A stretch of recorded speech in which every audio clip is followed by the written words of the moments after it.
여러분 안녕하세요. 말씀 묵상입니다. 우리는 찰스 스펄전 목사님의 설교를 통해서 마태복음 27장 45절의 말씀을 3시간 동안의 흑암이라는 제목으로 읽고 묵상하고 있습니다.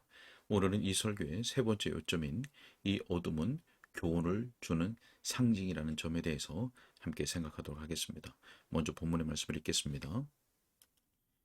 제6시로부터 온 땅에 어둠이 임하여 제9시까지 계속되더니. 아멘. 설교 내용을 읽겠습니다. 자, 이제 우리는 이제 이 어둠이 교훈을 주는 상징이라는 점에 대해서 이야기하도록 합시다. 어둠의 휘장이 내려와 감춥니다. 그러나 동시에 어둠은 상징으로서 계시하는 바가 있습니다. 그것은 이렇게 말하는 것 같습니다. 그 안을 샅샅이 뒤지려고 하지 말고 그 휘장 자체로부터 무엇인가를 배우라. 그 휘장을 향하여 일하는 천사들이 있도다. 자, 이 사실에서 우리는 실제로 볼 수 없는 예수님의 고통을 짐작하게 됩니다. 자, 어둠은 하나님의 독생자를 죽인 자들에게 떨어지는 하나님의 진노를 상징합니다. 하나님께서 분노하셨습니다. 하나님의 성난 얼굴이 낮의 빛을 거두어 갔습니다. 죄가 당신의 독생자를 죽이고 있을 때 하나님께서 진노하시는 것은 당연한 일입니다. 유대인 농부들이 이는 상속자니 자 죽이고 그의 유산을 차지하자라고 말할 때 분노하시는 것이 당연하였습니다.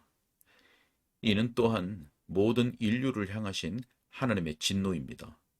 왜냐하면 예수님께서 죽으실 때 그 일에 모든 사람들이 실제적으로 다 찬동하였기 때문입니다. 바로 그 진노가 사람들을 어둠 속으로 몰아넣었습니다. 그들은 무지하였고 눈멀었으며 미혹당하였습니다. 그들은 자기 행실이 악하기 때문에 빛보다 어둠을 더 사랑하게 되었습니다. 그 어둠 속에서 회개치 않고 하나님의 그리스도를 계속 배척합니다. 하나님께서 그 어둠 속에 있는 사람들을 들여다보시면서 만족해 하실 수 없습니다. 하나님께서는 그들을 어둠의 자녀요, 하나님의 진노의 상속자들로 보고 계십니다. 그들을 위해서 어둠의 흑암이 영원토록 예비되어 있습니다. 자, 그 상징은 또한 우리 주 예수 그리스도께서 무엇을 견디셨는지를 말해줍니다. 주님 밖의 어둠은 주님 안에 있었던 어둠을 상징적으로 드러낸 것입니다. 겟세마네에서 짙은 흑암이 주님의 심령 속에 임했습니다. 주님은 지극히 고민하여 죽게 될 정도였습니다. 주님의 기쁨은 하나님과 교통하는 것입니다. 그런데 그 기쁨이 사라졌습니다. 주님께서 어둠 속에 계셨습니다. 주님에게는 하나님 아버지의 얼굴 빛이 낮이었습니다. 그런데 얼굴이 가려지고 공포의 밤이 주님을 둘러쌌습니다. 형제들이요, 구주의 영혼을 눌렀던 슬픔이 어떠한 것이었는지를 제가 말할 수 있는 채 하는 것은 그 휘장에 대하여 죄를 짓는 일입니다. 제가 말할 수 있는 것은 주님과 함께 그 고난에 참여하게 되었다는 것뿐입니다. 여러분은 죄의 깊고 압도적인 공포를 느낀 적이 있습니까? 여러분 자신의 죄든 다른 사람들의 죄든 간에 말입니다. 하나님의 사랑의 빛에 비추어 죄를 본 적이 있습니까? 여러분의 예민한 양심에 죄가 공포스럽게 떠돌아다닌 적이 있습니까? 엄청난 진노에 대한 의식이 한밤의 어둠처럼 여러분에게 덮쳐온 적이 있었습니까? 진노가 여러분을 둘러싸거나 여러분 주위에 있거나 여러분 위에 혹은 여러분 안에 있다는 것을 느낀 적이 있습니까? 여러분이 연약에 쌓여 있고 그래서 하나님으로부터 내쫓겼다고 느낀 적이 있습니까? 둘러보아도 아무런 도움을 얻지 못하고 하나님 안에서도 어떤 위로도 받지 못하고 소망도 평안도 없는 상태를 맛보았습니까? 이런 모든 일을 겪었다면 여러분은 우리 주님께서 던져진 소금 바다에 짜고 쓴 고통을 조금 맛본 것입니다. 아브라함처럼 여러분에게 큰 흑암의 공포가 갑자기 임하였다는 것을 느꼈다면 아버지 하나님께서 여러분의 주님으로 상하게 하시고 질고를 당하게 하시기를 기뻐하셨을 때 주님께서 당하신 고난을 조금 맛본 셈입니다. 주님으로 하여금 피가 섞인 땀방울을 땅에 뚝뚝 떨어지게 만든 것이 그 공포입니다. 십자가에서 섬뜩하게 울부짖으며 나의 하나님, 어찌 나를 버리셨나이까? 라고 외치시게 만든 것이 바로 그것이었습니다. 주님으로 하여금 그렇게 울부짖게 만든 것이 가시면류관이나 채찍이나 십자가의 고통이 아니었습니다. 오히려 어둠, 버림받았다는 무서운 흑암이 주님의 생각을 짓눌렀고 괴로움 미칠 듯한 느낌을 갖게 하였습니다. 주님을 위로할 수 있는 모든 것이 다 사라졌습니다.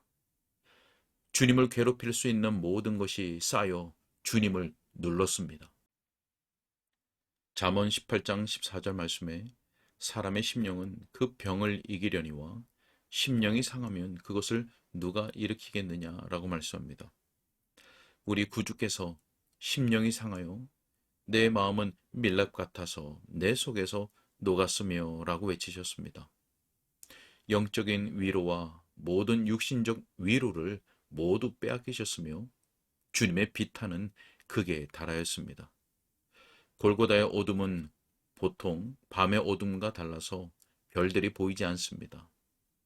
그 어둠은 하늘에 걸려있는 모든 등불을 다 꺼버렸습니다.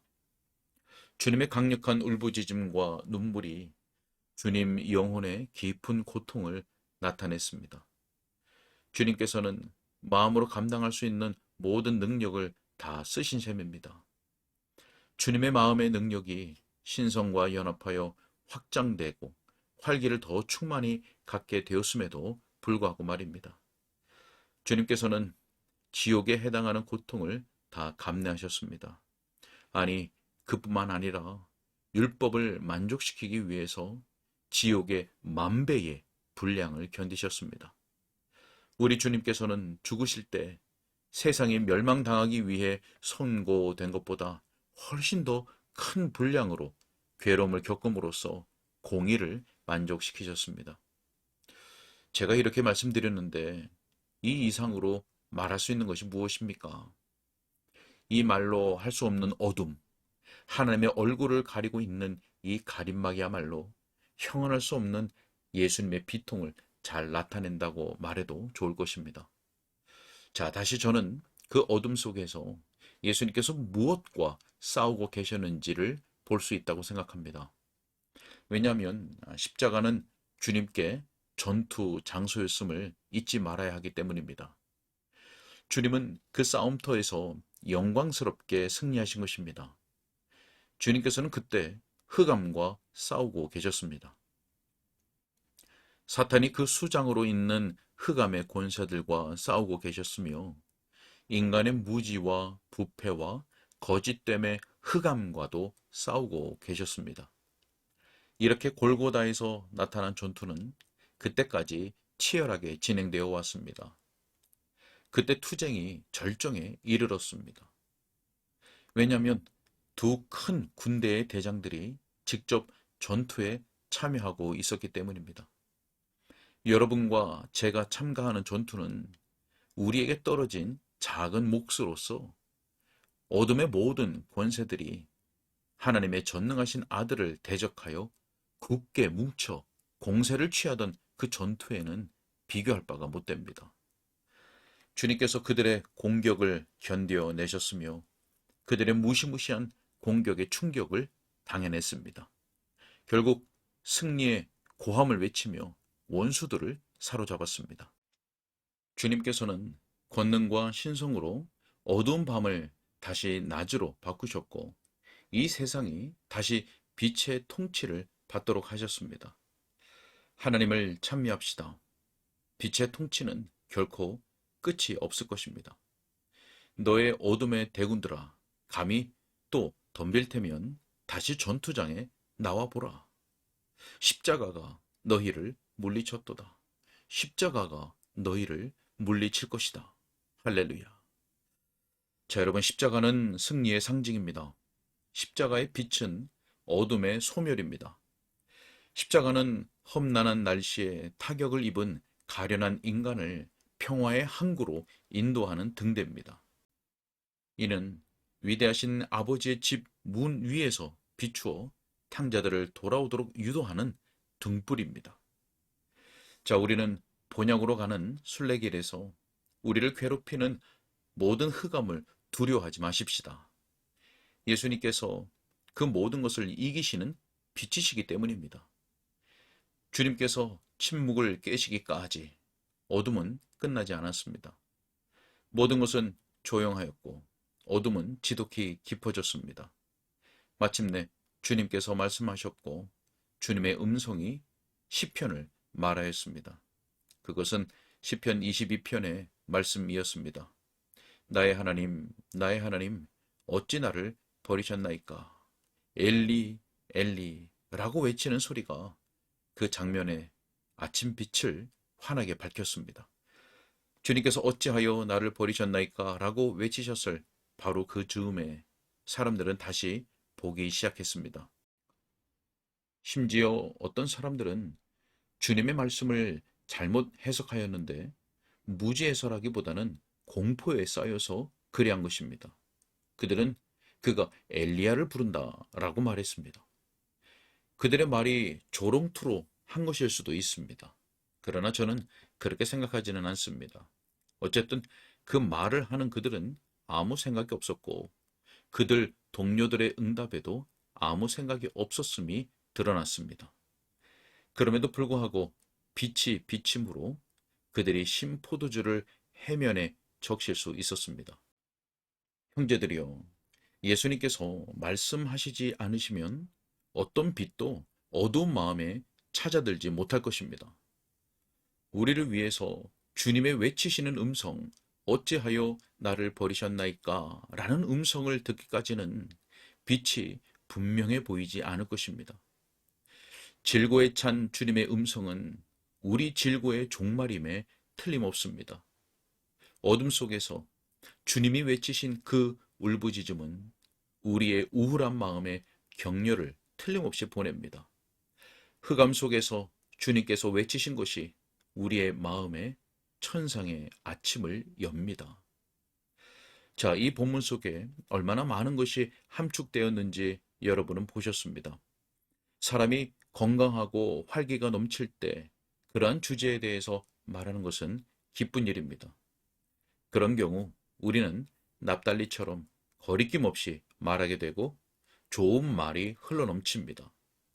그러나 오늘 저는 몸이 괴롭고 마음도 얼어붙는 것 같습니다. 그럼에도 불구하고 주님께서는 내 어눌한 말에 복을 주시어 이 어둠 속에 우리 중 어느 누구도 소홀히 해서는 안 되는 깊고 넓은 의미가 있음을 여러분으로 알게 하실 수 있습니다. 만일 하나님께서 여러분의 묵상을 도우신다면 이 어둠이 여러분 주위를 밝혀주는 빛이 될 것입니다. 여기까지 읽겠습니다. 네, 어둠은 죄인들을 향한 하나님의 진노를 상징합니다. 예수님은 나의 하나님, 어찌하여 나를 버리셨나이까? 아버지께 버림받았다는 무서운 흑암에 짓눌리셨고 그 괴로움을 겪으셨습니다. 그로 인해 하나님의 공의를 만족시키셨죠. 예수님은 어둠 속에서 사탄의 권세와 인간의 무지 그리고 부패와 거짓 때문에 흑암과도 싸우셨습니다. 그러나 십자가로 승리하셨습니다. 여러분, 믿음의 순례의 길에서 우리를 괴롭히는 모든 어려움을 두려워하지 마십시오. 우리 주 예수 그리스도께서 그 모든 것을 이기시는 빛이시기 때문입니다. 우리는 우리를 위해 외치신 그 음성, 어찌하여 나를 버리셨나이까? 라는 부르짖음을 기억하면서 우리의 마음에 힘을 얻어야 되겠습니다. 성령께서 우리에게 힘을 더욱 공급해 주시기를 간절히 소원합니다. 기도하겠습니다. 사랑과 은혜가 많으신 아버지 하나님, 감사합니다.